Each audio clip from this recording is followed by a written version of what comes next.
These are the times that try men's souls. The summer soldier and the sunshine patriot will in this crisis shrink from the service of their country. But he that stands it now deserves the love and thanks of man and woman. Tyranny, like hell, is not easily conquered. Yet we have this consolation with us, that the harder the conflict, the more glorious the triumph. What we obtain too cheap we esteem too lightly. It is dearness only that gives everything its value. Heaven knows how to put a proper price upon its goods, and it would be strange indeed if so celestial an article as freedom should not be highly rated. Britain, with an army to enforce her tyranny, has declared that she has a right not only to tax, but to bind us in all cases whatsoever. And if being bound in that manner is not slavery, then is there not such a thing as slavery upon earth? Even the expression is impious, for so unlimited a power can belong only to God. Whether the independence of the continent was declared too soon or delayed too long, I will not now enter into as an argument. My own simple opinion is that had it been 8 months earlier, it would have been much better. We did not make a proper use of last winter, neither could we, while we were in a dependent state. However, the fault, if it were one, was all our own. We have none to blame but ourselves. But no great deal is lost yet. All that Howe has been doing for this month past is rather a ravage than a conquest, which the spirit of the Jerseys a year ago would have quickly repulsed, and which time and a little resolution will soon recover. I have as little superstition in me as any man living, but my secret opinion has ever been and still is that God Almighty will not give up a people to military destruction or leave them unsupportedly to perish, who have so earnestly and so repeatedly sought to avoid the calamities of war by every decent method which wisdom could invent. Neither have I so much of the infidel in me as to suppose that he has relinquished the government of the world and given us up to the care of devils.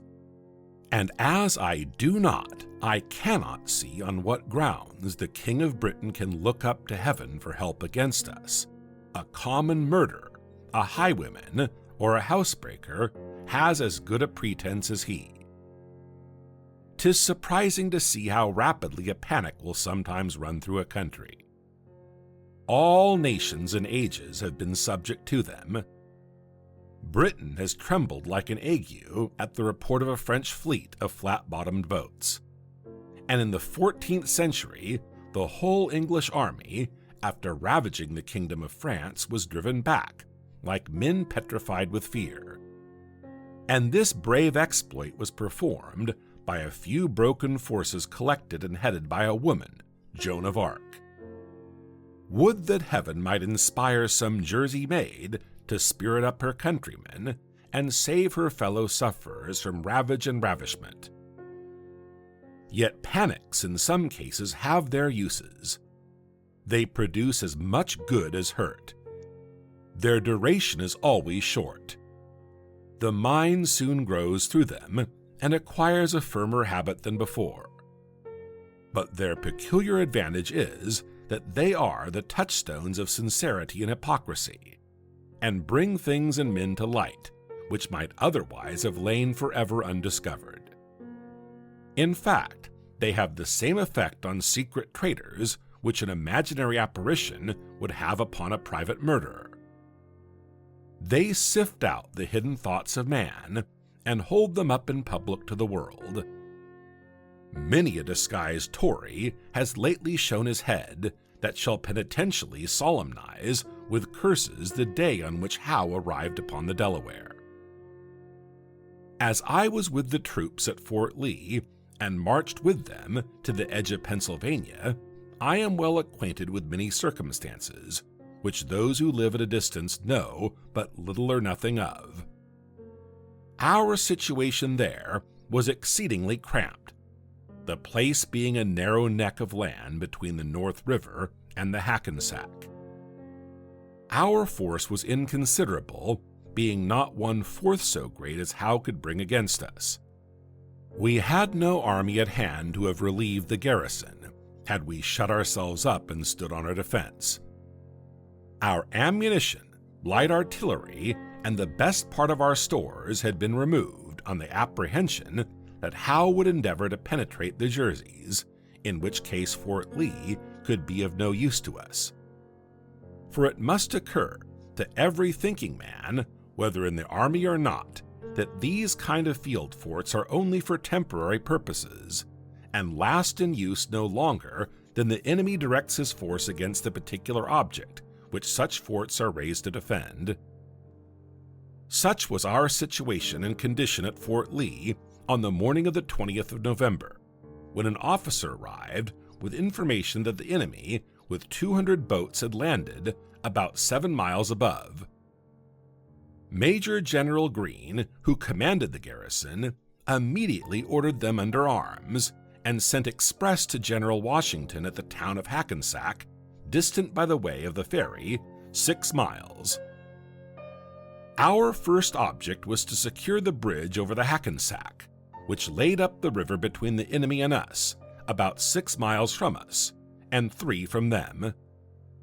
General Washington arrived in about 3/4 of an hour, and marched at the head of the troops towards the bridge, which place I expected we should have a brush for.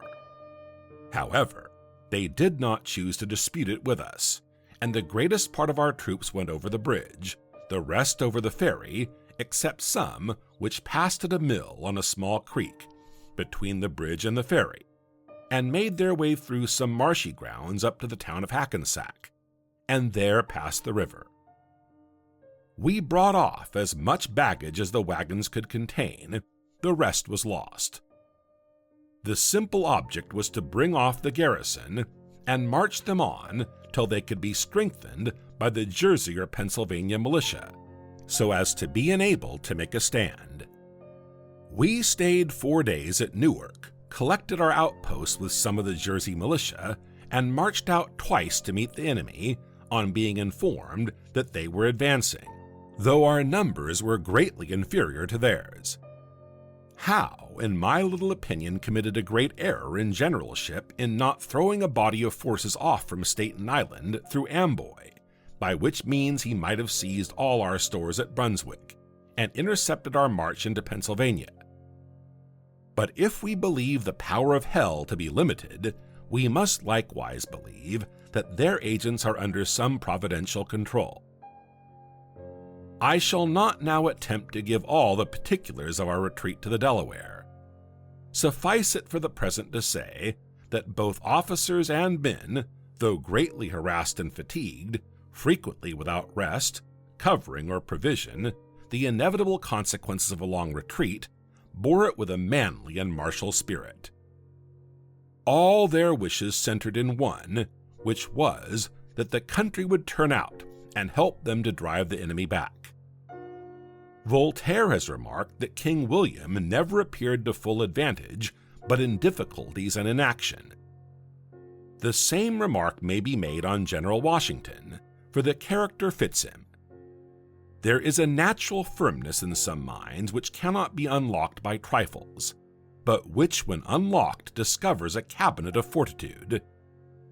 And I reckon it among those kind of public blessings, which we do not immediately see, that God hath blessed him with uninterrupted health, and given him a mind that can even flourish upon care. I shall conclude this paper with some miscellaneous remarks on the state of our affairs, and shall begin with asking the following question. Why is it that the enemy have left the New England provinces and made these middle ones the seat of war? The answer is easy. New England is not infested with Tories, and we are. I have been tender in raising the cry against these men, and used numberless arguments to show them their danger, but it will not do to sacrifice a world either to their folly or their baseness.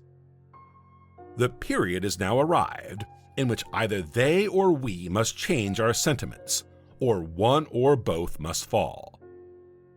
And what is a Tory? Good God, what is he? I should not be afraid to go with 100 Whigs against 1,000 Tories, were they to attempt to get into arms. Every Tory is a coward, for servile, slavish, self-interested fear is the foundation of Toryism. And a man under such influence, though he may be cruel, never can be brave. But before the line of irrecoverable separation be drawn between us, let us reason the matter together. Your conduct is an invitation to the enemy, yet not 1 in 1,000 of you has heart enough to join him. Howe is as much deceived by you as the American cause is injured by you. He expects you will all take up arms and flock to his standard with muskets on your shoulders. Your opinions are of no use to him unless you support him personally, for 'tis soldiers and not Tories that he wants. I once felt all that kind of anger which a man ought to feel against the mean principles that are held by the Tories. A noted one, who kept a tavern at Amboy, was standing at his door, with as pretty a child in his hand, about 8 or 9 years old, as I ever saw, and after speaking his mind as freely as he thought was prudent, finished with this unfatherly expression: "Well, give me peace in my day." Not a man lives on the continent but fully believes that a separation must sometime or other finally take place, and a generous parent should have said, "If there must be trouble, let it be in my day, that my child may have peace." And this single reflection, well applied, is sufficient to awaken every man to duty. Not a place upon earth might be so happy as America. Her situation is remote from all the wrangling world, and she has nothing to do but to trade with them. A man can distinguish himself between temper and principle, and I am as confident as I am that God governs the world, that America will never be happy till she gets clear of foreign dominion. Wars without ceasing will break out till that period arrives, and the continent must in the end be conqueror. For though the flame of liberty may sometimes cease to shine, the coal can never expire. America did not nor does not want force, but she wanted a proper application of that force. Wisdom is not the purchase of a day, and it is no wonder that we should err at the first setting off.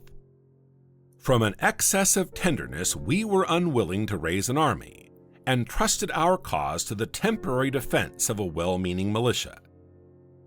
A summer's experience has now taught us better. Yet with those troops, while they were collected, we were able to set bounds to the progress of the enemy, and thank God they are again assembling. I always considered militia as the best troops in the world for a sudden exertion, but they will not do for a long campaign. Howe, it is probable, will make an attempt on this city. Should he fail on this side the Delaware, he is ruined. If he succeeds, our cause is not ruined.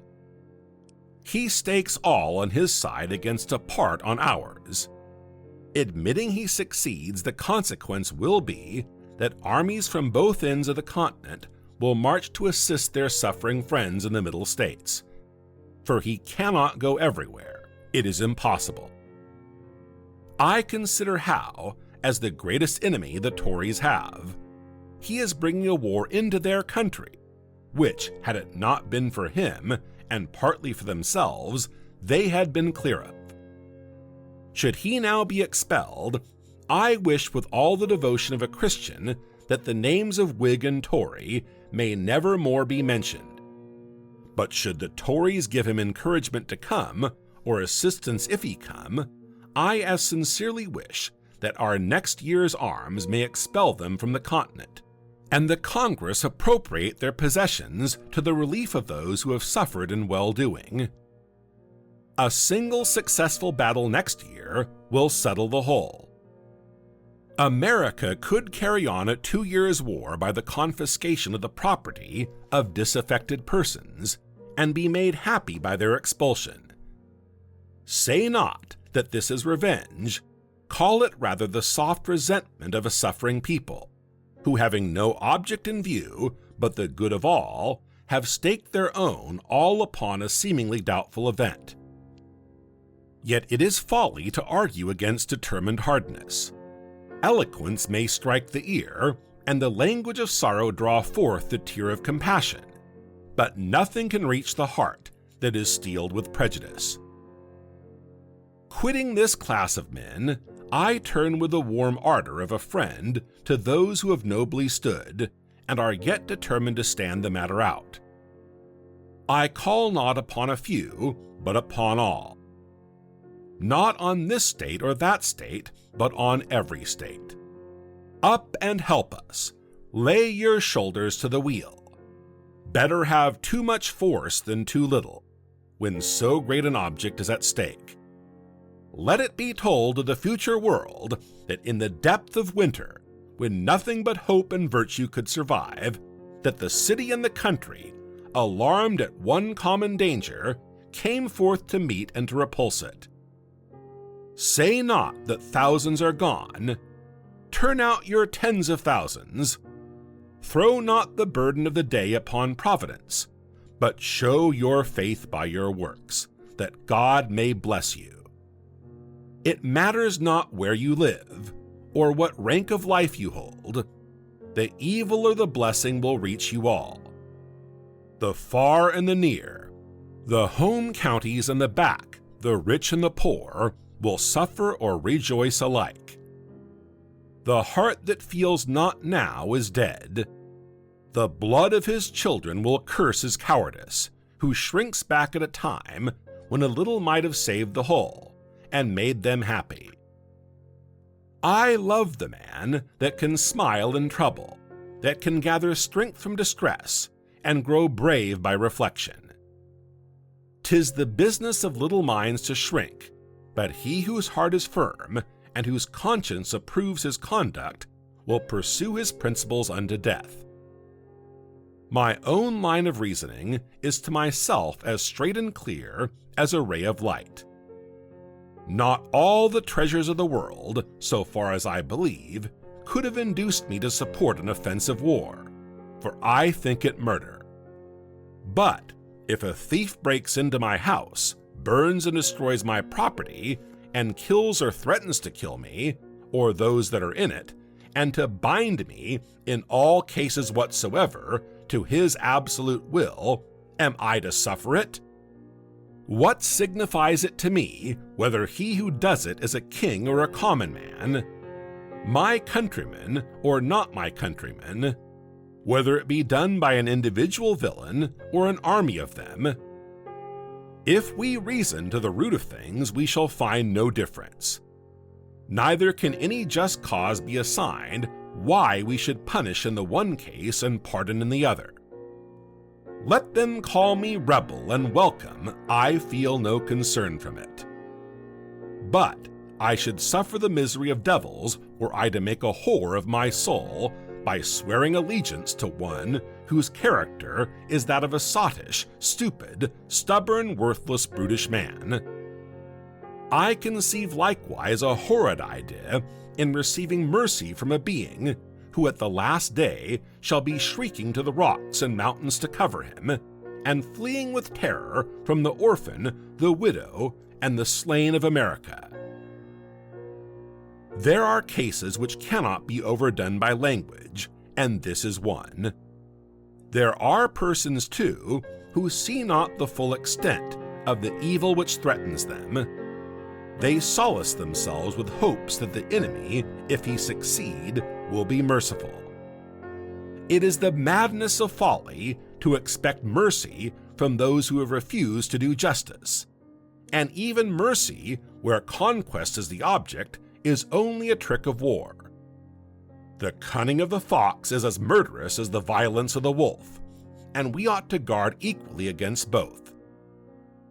Howe's first object is, partly by threats and partly by promises, to terrify or seduce the people to deliver up their arms and receive mercy. The ministry recommended the same plan to Gage, and this is what the Tories call making their peace, a peace which passeth all understanding indeed, a peace which would be the immediate forerunner of a worse ruin than any we have yet thought of.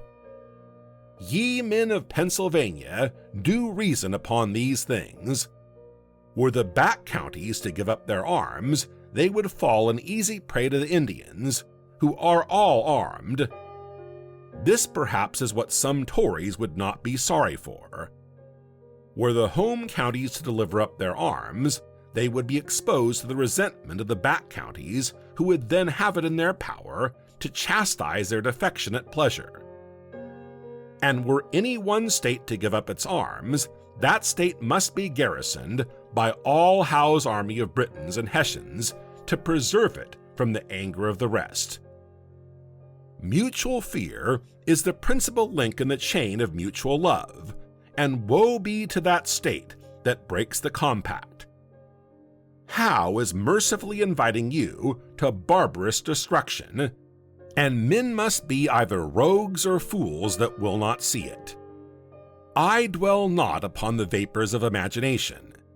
I bring reason to your ears, and in language as plain as ABC hold up truth to your eyes. I thank God that I fear not. I see no real cause for fear. I know our situation well, and can see the way out of it.